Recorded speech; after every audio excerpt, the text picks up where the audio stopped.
Bismillahirrahmanirrahim. Alhamdulillah wassalatu wassalamu ala Rasulillah sallallahu alaihi wa ala alihi wasallam. Amma ba'du, santri kelas 1 Pondok Pesantren Al-Imam An-Nawawi. Berikut ini adalah materi tafsir selama antum libur, dan insyaallah kita akan membahas tentang tafsir surah Al-Fatihah yang kita kutip dari muslim.or.id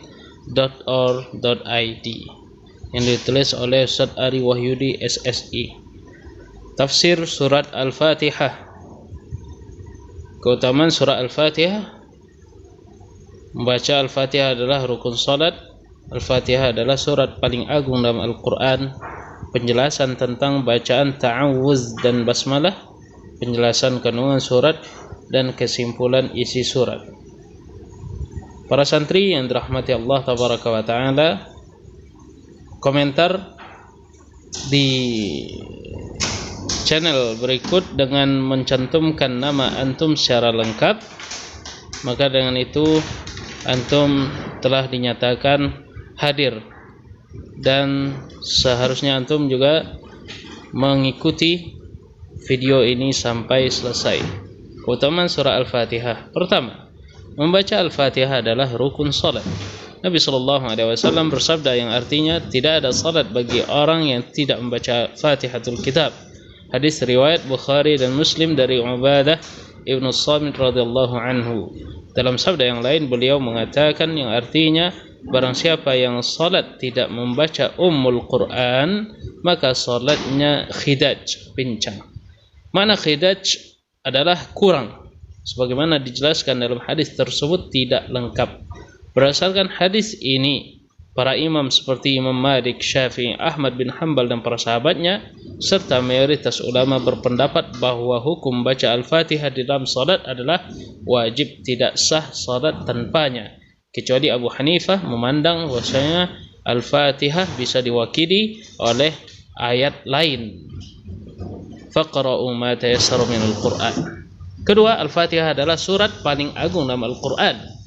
Dari Abu Sa'id Rafi' ibn al-Mu'alla radhiyallahu anhu, beliau mengatakan Rasulullah sallallahu alaihi wasallam berkata padaku, maukah kamu aku ajari sebuah surat paling agung dalam Al-Quran sebelum kamu keluar dari masjid nanti?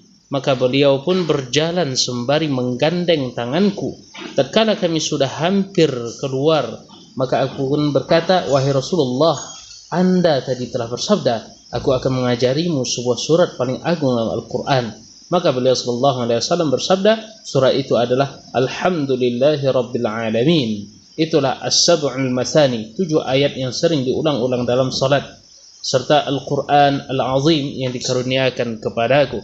Hadis riwayat Bukhari, dinukil dari Riyadhus Shalihin, cetakan Darussalam, halaman 270. Penjelasan tentang bacaan ta'awuz dan basmalah. Makna bacaan ta'awuz: a'udzu billahi minasyaitonir rajim. Aku berlindung kepada Allah dari godaan syaitan yang terkutuk. Maknanya, aku berlindung kepada Allah dari kejelekan godaan syaitan agar dia tidak menimpakan bahaya kepadaku dalam urusan agama maupun duniaku. Syaitan selalu menempatkan dirinya sebagai musuh bagi kalian. Oleh sebab itu, maka jadikanlah diri kalian sebagai musuh baginya. Syaitan bersumpah di hadapan Allah untuk menyesatkan umat manusia. Allah menceritakan sumpah syaitan di dalam surat Shad ayat 82 sampai 83. Qala fa bi'izzatika la ughwiyannahum ajma'in illa 'ibadaka minhumul mukhlasin. Demi kemuliaanmu ya Allah, sungguh aku akan menyesatkan mereka kecuali hamba-hambamu yang terpilih, yang ikhlas. Dengan demikian tidak ada yang bisa selamat dari jerat-jerat syaitan kecuali orang-orang yang ikhlas. Isti'adzah atau ta'awuz, meminta perlindungan, adalah ibadah. Oleh sebab itu ia tidak boleh ditujukan kepada selain Allah, karena apabila ditujukan kepada Allah, kepada selain Allah, maka itu adalah kesyirikan. Orang yang baik tauhidnya akan senantiasa merasa khawatir kalau dirinya terjerumus dalam kesyirikan. Sebagaimana Nabi Ibrahim alaihissalatu wassalam takut kepada syirik sampai-sampai beliau berdoa kepada Allah, wajnubni wa baniya an na'budal asnam. Ya Allah, jauhkanlah diriku dan anak keturunanku dari penyembahan kepada berhala. Surah Ibrahim ayat 35.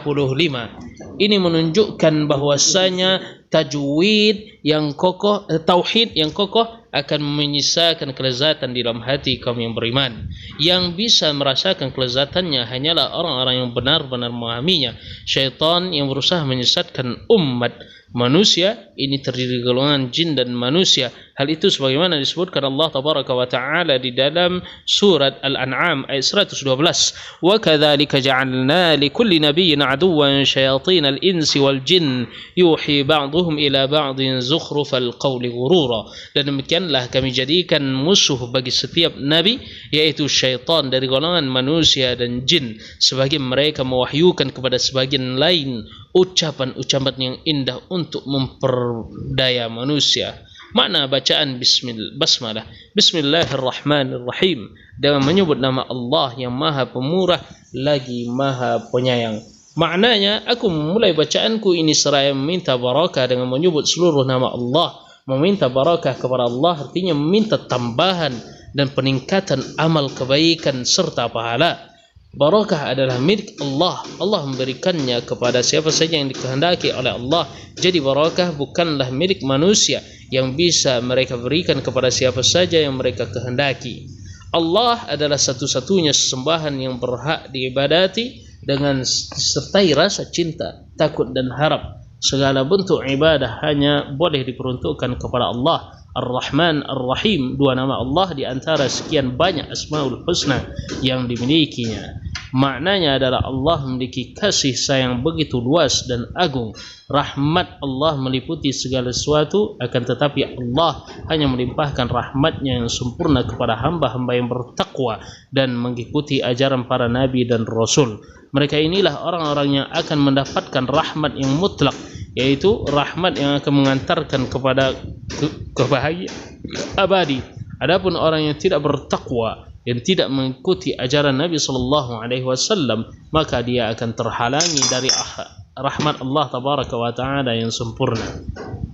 Penjelasan kandungan surat Al-Fatihah. Makna ayat pertama, alhamdulillahirabbil alamin. Segala puji hanyalah bagi Allah, Rabb sekalian alam. Makna alhamdu adalah pujian kepada Allah karena sifat-sifat kesempurnaan yang dimiliki oleh Allah, dan juga karena perbuatan-perbuatan Allah yang tidak pernah lepas dari sifat memberikan karunia atau menegakkan keadilan. Perbuatan Allah senantiasa mengandung hikmah yang sempurna. Pujian yang diberikan oleh seorang hamba akan semakin bertambah sempurna apabila diiringi dengan rasa cinta dan ketundukan dalam dirinya kepada Allah. Karena pujian semata yang tidak disertai dengan rasa cinta dan ketundukan bukanlah pujian yang sempurna. Makna dari kata Rabb adalah murabbi, yang mentarbiyah, pembimbing dan pemelihara. Allah adalah zat yang memelihara seluruh alam dengan berbagai macam bentuk tarbiyah. Allah yang menciptakan mereka, memberikan rezeki kepada mereka, memberikan nikmat kepada mereka, baik nikmat lahir maupun batin. Inilah bentuk tarbiyah umum yang meliputi seluruh makhluk, baik mereka itu baik ataupun jahat. Adapun tarbiyah yang khusus hanya Allah berikan pada para nabi, pengikut-pengikut mereka. Di samping tarbiyah yang umum itu, Allah juga memberikan kepada mereka tarbiyah yang khusus, yaitu dengan membimbing keimanan mereka dan menyempurnakan keimanan itu.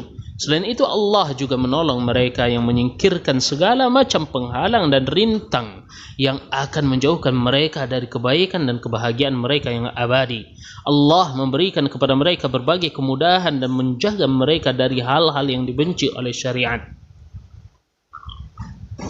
Dari sini kita mengetahui betapa besar kebutuhan alam semesta kepada Rabbul Alamin, karena hanya Allah yang menguasai itu semua. Allah satu-satunya pengatur, pemberi hidayah, dan Allah yang maha kaya. Oleh sebab itu, semua makhluk yang ada di langit dan di bumi meminta kepadanya. Mereka semua meminta kepada Allah, baik itu dengan ucapan lisan ataupun ekspresi dirinya. Kepada Allah mereka mengadu, meminta tolong di saat-saat genting mereka alami. Makna ayat kedua, Ar-Rahman, Ar-Rahim. Ar-Rahman dan Ar-Rahim ini merupakan nama Allah, sebagaimana diyakini oleh Ahlus Sunnah wal Jamaah bahwa Allah memiliki nama-nama yang terindah. Allah Ta'ala berfirman, milik Allah nama-nama yang terindah, maka berdoalah kepada Allah dengan menyebutnya. Walillahil asmaul husna fad'uuhu biha. Setiap nama Allah mengandung sifat. Oleh sebab itu, beriman kepada nama-nama dan sifat-sifat Allah merupakan bagian yang tak terpisahkan dari keimanan kepada Allah.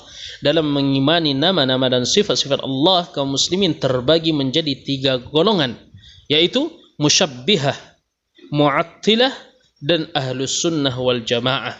Ini mesti harus antum catat. Musyabbihah adalah orang-orang yang menyerupakan sifat-sifat Allah dengan sifat makhluk. Mereka terlalu mengedepankan sisi penetapan nama dan sifat dan mengabaikan sisi penafian keserupaan, sehingga terjerumus dengan tasybih penyerupaan. Adapun mu'attilah adalah orang-orang yang menolak nama dan sifat-sifat Allah. Mereka terlalu mengedepankan sisi penafian sehingga terjerumus kepada ta'til, penolakan. Ahlus sunnah berada di tengah-tengah. Mereka mengimani dalil-dalil yang menetapkan nama dan sifat sekaligus mengimani dalil-dalil yang menafikan keserupaan, sehingga mereka selamat dari tindakan tasybih ataupun ta'til. Oleh sebab itu mereka menyucikan Allah tanpa menolak nama ataupun sifat. Mereka menetapkan nama dan sifat tapi tanpa menyerupakannya dengan makhluk. Inilah akidah yang dipegang oleh Rasulullah SAW, para sahabatnya, serta para imam dan pengikut mereka yang setia hingga hari ini. Inilah akidah yang tersimpan dalam ayat yang mulia, yang artinya tidak ada sesuatu pun yang serupa dengan Allah. Dia maha mendengar lagi maha melihat. Laisa kamitslihi syai' wa huwas sami'ul basir.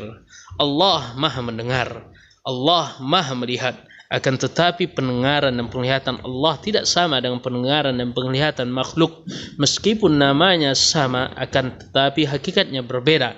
Karena Allah adalah zat yang maha sempurna, sedangkan makhluk adalah sosok yang penuh dengan kekurangan. Sebagaimana sifat makhluk itu terbatas dan penuh kekurangan, karena disandarkan kepada diri makhluk yang diliputi sifat kekurangan. Maka demikian pula sifat Allah tabaraka wa ta'ala maha sempurna, karena disandarkan kepada sosok yang sempurna, sehingga orang yang tidak mengimani kandungan hakiki nama-nama dan sifat-sifat Allah sebenarnya telah berani melecehkan dan berbuat lancang kepada Allah.